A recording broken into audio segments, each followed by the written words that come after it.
Hi guys, welcome back to Kombai studios. அதாவது நான் முன்னாடி இருந்த கோம்பை ஸ்டுடியோ இப்போ அனடாக்ஸ் கோம்பை என்று பெயர் மாற்றம் செய்யப்பட்டு இந்த யூடியூப் சேனல் ரன் ஆகிட்டு இருக்கு. ஸோ என்னுடைய ஸ்டுடியோ தான் இது. ஆக்சுவலி பார்த்தீங்கன்னா அருமையான ஒரு டாபிக் உள்ள நம்ம இன்றைக்கி எடுத்து பேச போகிறோம். இன்றைக்கி பார்த்தீங்கன்னா குழந்தை திரு ஜோசப் அலெக்சாண்டர் என்று சொல்லக்கூடிய ஒரு முக்கியமான ஒரு நபரை நம்ம இன்றைக்கி நேர்காணலில் சந்திக்க போகிறோம், இன்டர்வியூ எடுக்க போகிறோம். அவர் பார்த்தீங்கன்னா நீண்ட நாட்களாக பார்த்தீங்கன்னா நம்முடைய தளபதி விஜய் அவர்களின் தொண்டர் படையிலே இன்றளவுமே, அதாவது நாளைய தீர்ப்பு படத்திலிருந்து இன்றைய நம்மளுடைய அந்த ஜனநாயகன் படம் வரையிலுமே அவருடைய உழைப்பு அதில் இருக்கிறது. அந்த ஒரு தொண்டர் படையிலே அவர் இன்றளவும் உழைத்து கொண்டிருக்கிறார். அப்படியாப்பட்டவரிடம் தான் நான் இன்றைக்கி ஒரு இன்டர்வியூ எடுத்து அதை பற்றின விஷயங்கள் எல்லாம் நாம் பேச போகிறோம்.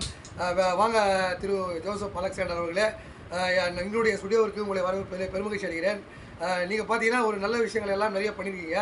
ஒரு 38 வருட காலங்களாக தளபதி விஜய் அவர்களின் கூட இருந்து சாய்த்திருக்கிறீர்கள். அதை பற்றி பேசலாம். வாங்க, வணக்கம். உலகெங்கு வாழும் தமிழ் உறவுகளுக்கும் தளபதி ரேஞ்சில் குடியிருக்கும் கோடான கோடி தொண்டர்களுக்கும் என் மகிழ்வான வணக்கங்கள்.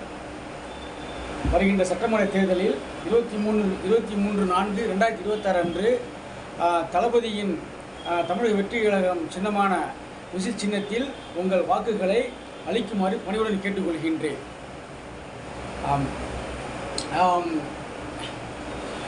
அறிஞர் அண்ணா அவர்கள் சொன்னது போல, மாதமோ சித்திரை மணியோ பத்திரை உங்களை தழுவது நித்திரை நமக்கு இடையூறு மறக்காம முத்திரை என்ற சொல்லிக்கிணங்க விடியலை தேடி விசில் சின்னத்திற்கு 23/4/2026 அன்று உங்கள் பொன்னான வாக்குகளை அளிக்குமாறு மிகவும் பணிவுடன் கேட்டுக்கொள்கின்றேன். அடுத்த ஒரு முக்கியமான கேள்வி உங்களுக்கு திரு ஜோசப் அவர்களே. இந்த கேள்வி பார்த்தீங்கன்னா ரொம்ப யோசிக்க வேண்டிய ஒரு கேள்வி.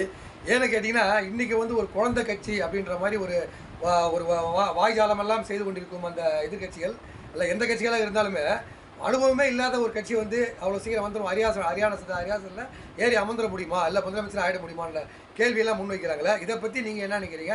இதில் நல்ல விஷயங்களை இன்றளவுமே விஜய் இன்று இல்லாமல் முன்றிலிருந்தே செய்து கொண்டிருக்கிறாரா, அல்லது இனிமேல் செய்ய போவதாக பல விஷயங்களை அவர் யோசித்து வைத்திருக்கிறாரா?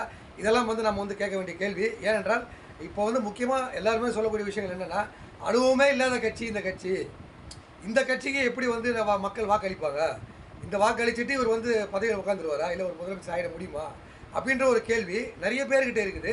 ஸோ இதை பற்றி நீங்கள் என்ன நினைக்கிறீங்க? ஏன்னா 38 வருட காலங்களாக விஜயுடைய கூட சேர்ந்து கொண்டு இருக்கும் நீங்கள் இதை பற்றி பேச வேண்டும். அதனால் அந்த கேள்வி. ஏறக்குறைய பார்த்தீங்கன்னா ஒரு 35 ஆண்டு காலமாக நாங்கள் ரசிகர் மன்றத்திலிருந்து இப்போ கட்சி தொடங்கி ஒரு 3 ஆண்டு காலமாக 38 வருஷ காலமாக நாங்கள் மக்கள் பணிகள் செய்து கொண்டு இருக்கின்றோம். அது மீனவர்கள் போராட்டமாக இருக்கட்டும், ஸ்டெர்லைட் போராட்டமாக இருக்கட்டும், நீட் தேர்வு போராட்டமாக இருக்கட்டும், எவ்வளோ விஷயங்களை நாங்கள் கலந்து எங்கள் தலைவர் ரொம்ப அதுக்கு சம்மந்தமாக போராட்டங்கள் பண்ணியிருக்கின்றோம். அது மட்டும் இல்லாமல் அதெல்லாம் நம்ம ஒரு புக்கு போட்டு தான் உங்களுக்கெல்லாம் விளக்கி சொல்லணும். என்னுடைய யூடியூப் சேனல் பார்த்தீங்கன்னா அது தலைவர் சொன்னது எல்லாமே நாங்கள் வச்சுருக்கோம். அதெல்லாம் வச்சுருக்கோம். அதெல்லாம் பாருங்கள். அது மட்டும் இல்லை, ஒரு 50 ஆண்டு காலமாக அதிமுகவும் 75 ஆண்டு அரசியல் திமுகன்னு சொல்கிறாங்க. நாங்கள் 35+ ஒரு 38 காலமாகவும் நாங்களும் அரசியல் களமடை கொண்டு இருக்கின்றோம். எவ்வளோ உதவி செஞ்சுட்டு இருக்கோம் மக்களுக்கு. அது மட்டும் இல்லாமல் எவ்வளோ பணிகள் அதெல்லாம் சொல்ல நேரம் இல்லை. ஏறக்குறைய ஒரு 3 நாட்கள் தினமாக இருக்கிறது யூடியூப்பு. நம்ம தேர்தல் நாங்கள் தேர்தல் அறிக்கை ஒரு புக்காகவோ வெளியிட்டுருக்குறோம். அது மட்டும் இல்லாமல் இன்றைக்கி எங்கள் தலைவர் கூட இன்றைக்கி தாம்பரம் சரி, திருவள்ளூர் சரி, மக்கள் வெள்ளத்தை பார்த்தீங்களா நீங்கள்? நம்ம ஒரு பார்க்க வர்றோங்கும் போது ரசிகராக வர மாட்டோம் எல்லாமே. அதுதான் உண்மை. அதாவது ரசிகராக எப்படி வருவோம்? ஒருத்தருடைய நம்ம ஓட்டு உரிமையை போட்டு அவர் ஒரு தலைவராக தான் நம்ம நினைப்போம் தவிர ரசிகர் யாரும் எல்லாரையும் பார்த்துட மாட்டாங்க. ஏத்தமான உண்மை, இதுதான் உண்மை. அடுத்த ஒரு கேள்வி உங்களுக்கு முக்கியமான கேள்வி. கேள்வியெல்லாம் முக்கியமான கேள்விகளாக தான் இருக்கும். பட் அதுக்கு உண்டான சரியான ஒரு விடையை நீங்கள் சொல்வீர்கள் என்ற ஒரு எதிர்பார்ப்பில் இந்த ஒரு கேள்வி. இப்போ பார்த்தீங்கன்னா இந்த சத்துணவை நம்முடைய ஒரு அம்மா உணவகம் என்று சொல்லிக்கொண்டு ஆரம்ப காலத்திலிருந்து கிட்டத்தட்ட பல வருடங்களாக இது தொடர்ச்சியாக கொண்டிருக்கக்கூடிய அந்த ஒரு அம்மா உணவகம், இதை பற்றின கேள்வி தான். இன்னி வரைக்குமே தேர்தல் அறிக்கையில் எந்த ஒரு கட்சியுமே அதை இன்னும் மேம்படுத்த வேண்டும், அல்லது அந்த ஒரு அம்மா உணவகத்தை இன்னும் மேம்படுத்த வேண்டும், நல்ல நல்ல விஷயங்களை செய்ய வேண்டும் என்று இதுவரை யாரையுமே பேசுறதில்லை. ஏனென்றால் சரித்திரத்தில் இன்று பார்த்தீங்கன்னா அம்மா அந்த ஒரு நல்ல ஒரு விஷயத்தை செய்திருப்பதால் லட்சோப லட்ச மக்கள் ஒரு நாளுக்கு கிட்டத்தட்ட லட்சோப லட்சம் மக்கள் அதை அதை அதே எதிர்பார்த்து காத்து அந்த ஒரு 3 வேளையும் சாப்பிட்டு கொண்டிருக்கிறார் என்பது மிக மிக யோசிக்க வேண்டிய ஒரு விஷயம். இதை பற்றி யாருமே இதுவரைக்கும் கேட்டதும் கிடையாது. யாருமே வந்து ஒரு தேர்தல் அறிக்கையில் சொல்லதும் கிடையாது. இதை பற்றி நீங்கள் என்ன நினைக்கிறீர்கள்? இதை பற்றின விஷயங்கள் என்ன யோசித்து வைத்திருக்கிறார் தளபதி அவர்கள்? இதை பற்றி நீங்கள் சொல்லுங்கள். இப்போ புரட்சித் தலைவி அம்மா அவர்களால் ஆரம்பிக்கப்பட்டது அம்மா உணவகம். அது அம்மா இருக்கும்போது நல்லபடியாக நடந்துக்கிட்டு இருந்தது, நல்ல முறையாக செயல்பட்டு கொண்டிருந்தது. அடுத்த எடப்பாடி ஆட்சி வந்தது, பேரளவுக்கு ஒன்றும் சொல்கிற அளவுக்கு ஒன்றும் எங்களுக்கு கிடையாது. அது மட்டும் இல்லாமல் திமுக ஆட்சி இந்த 4 காலமாக நடந்து கொண்டு இருந்தது. அப்போ கூட அவங்க வந்து அதுவும் ஒன்றும் எங்களுக்கு ஒன்றும் திருப்தியாக இல்லை. ஆனால் எங்களோட தலைவர் வந்து தளபதி அவர்கள் வந்தாருன்னா எங்களோட ஆட்சி வந்து அம்மா உணவு மேம்படுத்தி அனுதினமும் ஒரு முட்டையும் வார இருமுறை சத்துணவு வார இருமுறை வந்து ஒரு அசைவ உணவு நாங்கள் கொடுப்போம். அது எங்களுக்கு நம்பிக்கை இருக்குது. இதை வந்து நான் பரிந்துரைக்கிறேன். எங்கள் தமிழக வெற்றி கழக தலைவர் விஜய் அவர்களுக்கு நான் இது பரிந்துரைக்கிறேன். பரிந்துரைக்கணும் எனக்கு ஒரு ஆசை. இது எங்களுடைய ஆசை. கண்டிப்பாக அது எங்கள் தலைவர் செய்வாருங்கிறது எந்த விதமான மாற்று கருத்து கிடையாது. இதில் பல கட்சிகள் ஆண்டு வந்திருக்கின்றன. இருந்தாலுமே இன்றுமே போராட்டங்கள், பல பிரச்சனைகள், பல இன்னல்கள், இடையூறுகள் எப்பொழுதும் பார்த்தீங்கன்னா அங்கே ஸ்ட்ரைக்கு, இங்கே ஸ்ட்ரைக்கு, இங்கே பார்த்தீங்கன்னா வந்து ஒரு போராட்டம், அங்கே பார்த்தீங்கன்னா ஒரு வேலை நிறுத்தம், இப்படி பிரச்சனைகள் போய்கொண்டே இருக்கின்றன. காலம் கடந்தாலுமே எந்த கட்சி வந்து ஆட்சியில் அமர்ந்து அவருடைய அந்த ஒரு அரசாட்சியை செய்து கொண்டிருந்தாலுமே பிரச்சனைகள் என்று வந்து கொண்டே இருக்கிறது. இந்த பிரச்சனைகள் தீர்க்கப்படுகிறதா அல்லது தீர்க்கப்படுமா?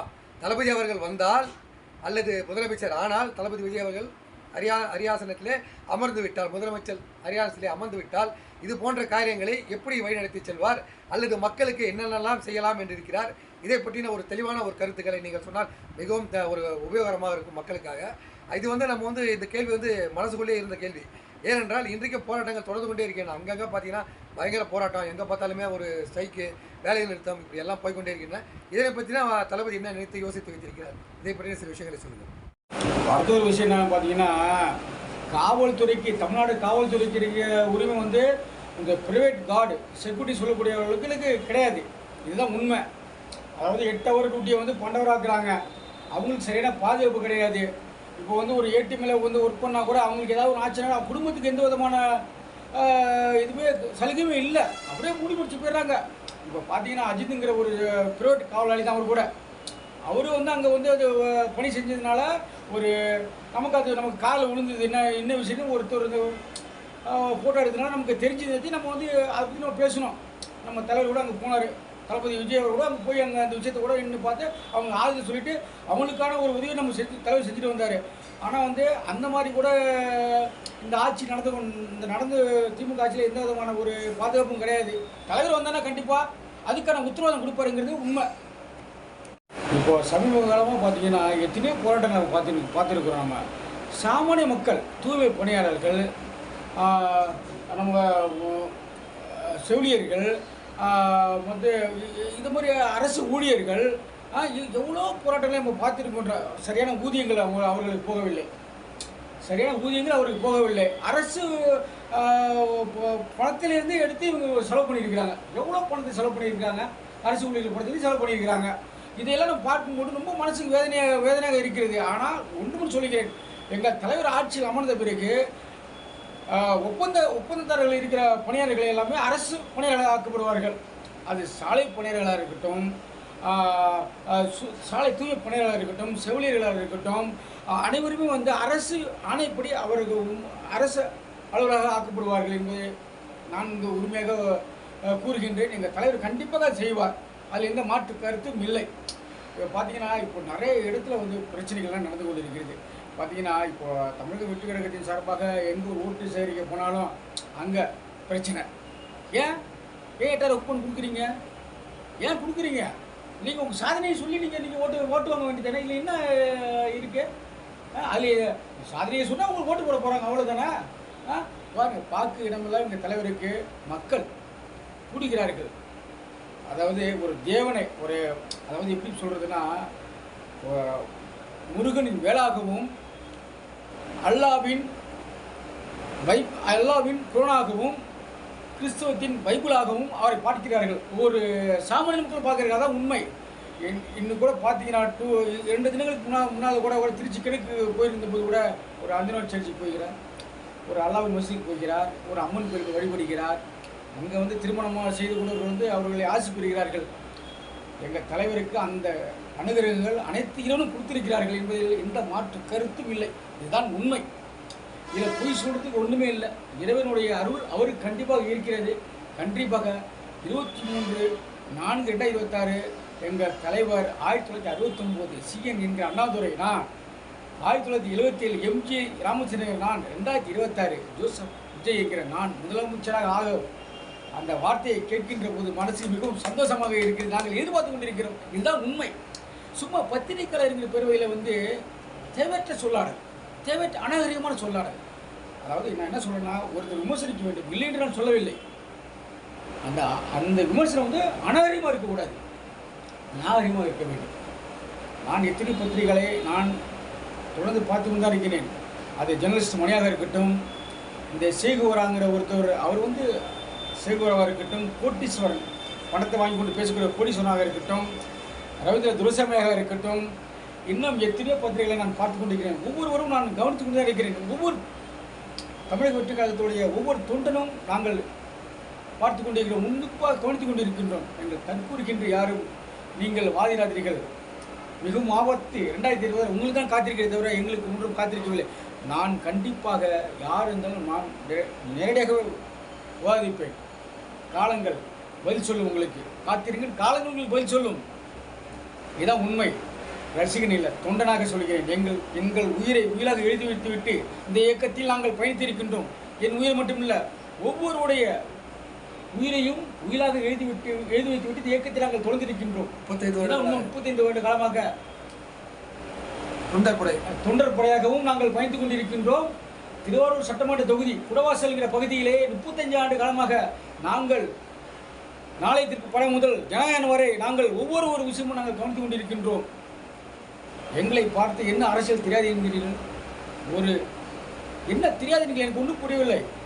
நீங்கள் கேளுங்கள், எல்லா கேள்விக்கும் எங்களிடம் பதில் இருக்கிறது என்பதை நான் தெளிவாக கூறுகின்றேன். யாருக்கும் பதில் சொல்ல நாங்கள் விரும்பவிடவில்லை. மக்களுக்கு நாங்கள் பதில் சொல்கிறோம். மக்களுடன் எங்கள் கூட்டணி 26 கட்சி, திமுக 10 கட்சி, அதிமுக 36 கட்சிகள் எங்களும் மோதுகின்ற எங்கள் தலைவர் ஒரே சிங்கம் சிங்களாக தான் வரும் என்பதுதான் உண்மை. சிங்களாக தான் வரும். பண்டிகைகள் தான் கூட்டமாக வரும் என்பார்கள். ஆனால் வந்து நாங்கள் எவ்வளோ பேசுவோம், எவ்வளோ நாங்கள் பேசுவோம். கருத்துக்கள் எங்களுக்கு நிறைய இருக்கிறது. ஆனால் நாங்கள் வந்து எங்கள் தலைவர் மௌனமாக தான் சாதிப்பார். எதையுமே நாங்களும் மௌனமாக சாதிக்கணும்னு நினைக்கின்றோமே தவிர நாங்கள் வாய் சொல்லாடல் பேசவில்லை. எங்கள் சொல்லாடல் ஒவ்வொன்றும் ஆணித்தரமாக இருக்கும். அது மக்கள் நம்புவார்கள் என்பதை நாங்கள் புரிவோம். இடியலை தேடி 23/4/2026 அன்று உங்கள் வாக்குகளை உசிர் சின்னத்தில் வாக்களியுங்கள். நான் உங்கள் அலெக்ஸ் ஜோசப் அலெக்சாண்டர் குடந்தை. கண்டிப்பாக தொண்டர் படை கண்டிப்பாக இனிமேல் அடுத்த வீடியோ இது வீரியமாக இருக்கும் என்பதை நான் தெளிவுபடுத்துகின்றேன். நாங்கள் புரட்சியாளர் கூறியிருக்கிறார், உங்களுக்கான அரசியலை நீங்கள் பேசவில்லை என்றால் அடுத்த வீடியோ எதிர்பார்க்கலாம். கண்டிப்பா உங்களுக்கான அரசியலை நீங்கள் பேசவில்லை என்றால் நீங்கள் வெறுக்கும் அரசியலால் நீங்கள் ஆளப்படுவாய். இதை எங்கள் தலைவர் எங்களுக்கு கற்றுக் கொடுத்திருக்கிறார். உக்ராம் முதல் சிட்டி வரை நாங்கள் பயணிப்போம். எங்கள் தலைவரை நாங்கள் விட்டுக் கொடுக்க மாட்டோம் என்பதை இந்த வீடியோ தெரிவித்துக் கொள்கின்றேன். அது மட்டுமல்லாமல் இதற்கு அப்பால் அடுத்த வீடியோக்கள் இதோடு வீரியமாக இருக்கும். இதுதான் உண்மை. நாங்கள் எல்லாம் பேசவில்லை, மௌனமாக கடந்து கொண்டிருக்கின்ற ஒவ்வொரு விஷயமும் இதுதான் உண்மை.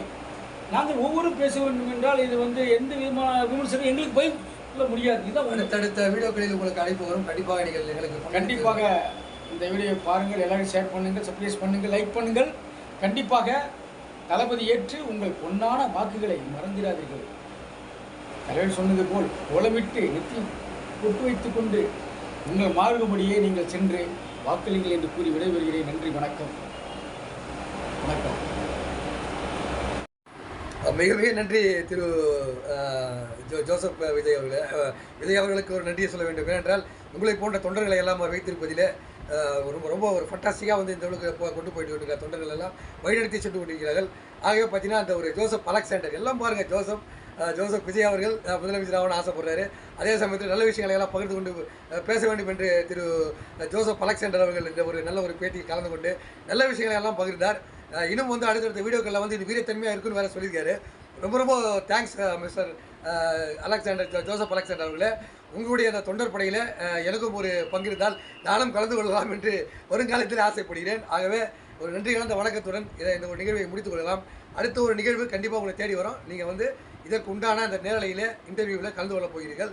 அது வந்து அரியாசனத்தில் நம்முடைய தளபதி விஜய் அவர்கள் அமர்வார் என்ற ஒரு நம்பிக்கையோடு முடிப்போம். இந்த ஒரு வீடியோவை முடிப்போம். எல்லாமே 23ஆம் தேதி கண்டிப்பாக நல்ல ஒரு வீடியோவில் காத்திருக்கக்கூடிய ஒரு சூழ்நிலை வரும்பொழுது அதற்கேற்றாற் போல வாக்களித்து முடித்துக் கொள்ளுங்கள். உங்களுடைய பங்களிப்பை அழியுங்கள் என்று சொல்லிக்கொண்டு முடித்துக் கொள்கிறேன். நான் உங்கள் சிவா. நன்றி, வணக்கம் அன்புகள்.